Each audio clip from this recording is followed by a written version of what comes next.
Hey everyone! Today we're talking about one of the richest and most powerful rulers in history, Mansa Musa. You might have heard his name before, but his story is even more incredible than you think. Mansa Musa was the king of the Mali Empire in West Africa from 1312 to 1337. His kingdom wasn't just big, it was unbelievably rich because of its gold and copper mines. Mali also controlled important trade routes, which made it even wealthier.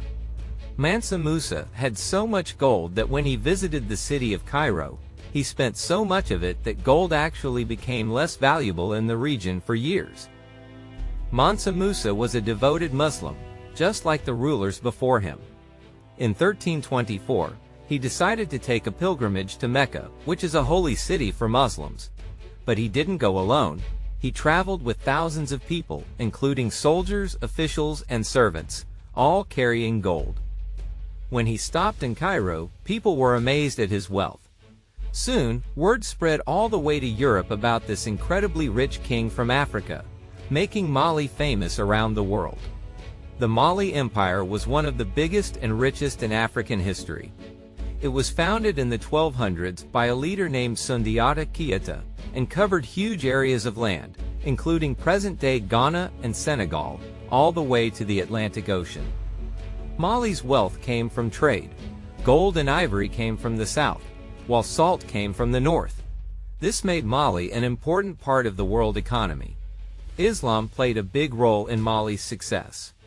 Arab traders brought the religion with them, and many Mali rulers, including Mansa Musa, adopted it. Cities like Timbuktu became famous for their mosques, Islamic schools, and universities, attracting scholars from around the world. So, how did Mansa Musa become king? Well, the ruler before him, Mansa Abu Bakr II, had a crazy idea. He wanted to explore what was beyond the Atlantic Ocean.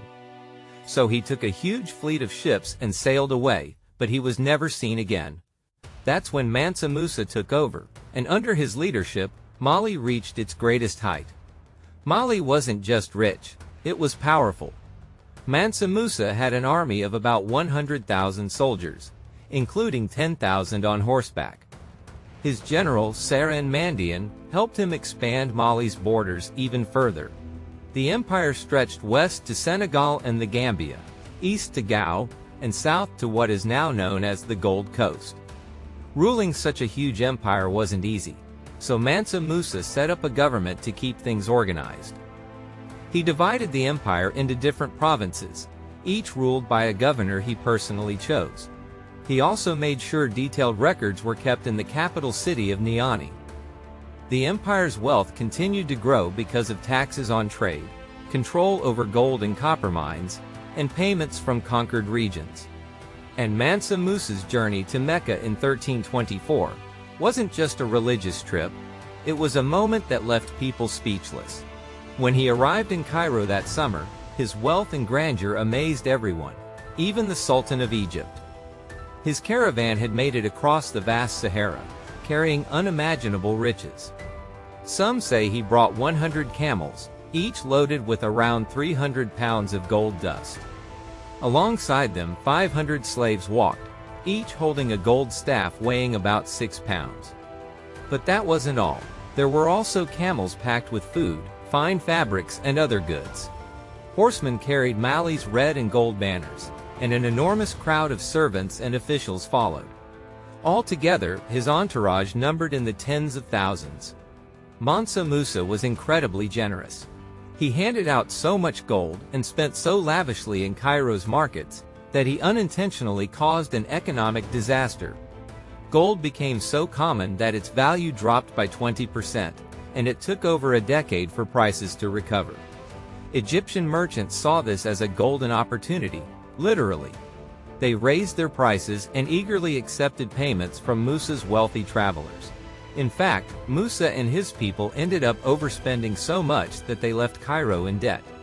Ironically, this led to Egyptian merchants later investing in Mali, hoping to regain some of their lost wealth. Despite his generosity, Mansa Musa wasn't treated with the same level of respect he showed others. He gave the Sultan of Egypt a massive gift of 50,000 gold dinars, just as a greeting. However, the Sultan insisted that Musa bow before him, a gesture that wasn't customary for a Mali king. Still, Musa was treated like a true royal during his 3-month stay. He was given a palace and celebrated everywhere he went. One historian, al-Makrisi, described him as a young man with dark skin, a kind face, and a strong build. His visit was so legendary that news of it spread all the way to Europe. In Spain, a mapmaker created one of the first detailed maps of West Africa, showing Mansa Musa sitting on a throne, wearing a golden crown, and holding an enormous chunk of gold in his hand. Stories like this only fueled European curiosity about Africa's riches. After Cairo, Mansa Musa finally reached Mecca. He was deeply inspired by the religious sites he visited and wanted to make sure future Mali pilgrims had a place to stay. So he bought land and homes there just for them. But he didn't just return to Mali with spiritual inspiration. He also brought back architects, scholars, and ideas that would shape his empire. He built mosques, schools, and palaces, including the famous Djing Rabi Mosque in Timbuktu. He even persuaded a renowned architect from Spain, Ishaq al-Tujen, to come to Mali by offering him an enormous amount of gold, land, and slaves. The architect stayed in Mali for the rest of his life, helping create a unique blend of West African and Islamic architecture. Mansa Musa also focused on education. He brought back books and scholars, transforming Timbuktu into a major center of learning. The city's mosques, universities, and religious schools attracted students and teachers from all over the Muslim world. To strengthen Mali's education system, he even sent scholars to Morocco to study and return as teachers.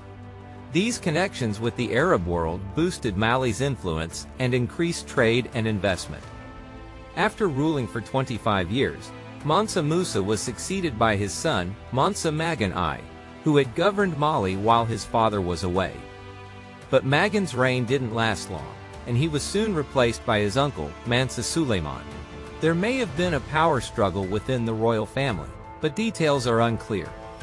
Suleiman continued to support Islam, and Mali remained powerful for another century. However, by the 1400s, new trade routes opened, and the Portuguese started trading directly with coastal regions, weakening Mali's grip on trade. Internal conflicts among the rulers made things even worse. Eventually, the Tuareg began attacking cities like Timbuktu.